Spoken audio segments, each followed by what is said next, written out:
News at 6 starts now. I should have never been tased. It was excessive, and I think that should have no educator should ever have to experience that.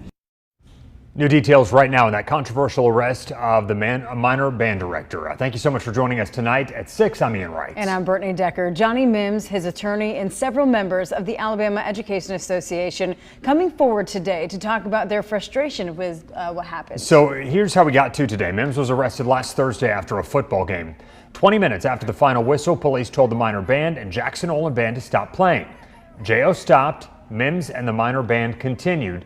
He was eventually tased and then arrested. Mims faces 3 charges, including disorderly conduct, harassment, and resisting arrest. WVTM 13's Magda Lusant explains the new details that we've learned today. Almost a week since Johnny Mims was tased and arrested in front of his band members, minor high school parents are standing by him. Seeing the parents here supporting me, it is very emotional because it's something we all agree, everybody agree. This is something that should never have happened. After Minor High School's football team beat Jackson Olin, Birmingham police say the bands kept playing. Officers asked both schools to stop. BPD says J.O.'s band director did, but Mims did not. I was not trying to be defiant to the police department. Again, I was just trying to do my job, which was previously established before the end of the game. This officer's body camera video shows the situation escalating to Mims being tased 3 times. Mims' attorney, Wandalyn Gavan, says before the game, J.O.'s band director told Mims there'd be a 5th quarter play between the bands. Video shared with us shows both schools still playing when the stadium lights turn off.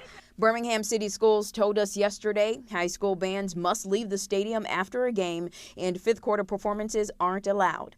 I asked Gavan if her client knew about the policy. My client just didn't initiate that on his own.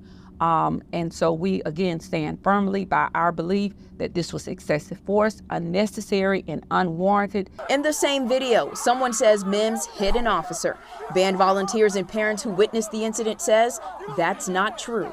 Mr. Mims did not hit a police officer. He didn't even raise a finger at the police officers. But I did see the police officer have Mr. Mims like this.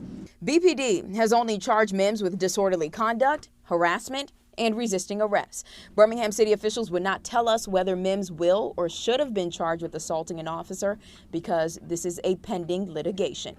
In Birmingham, Magda Lusant, WVTM 13.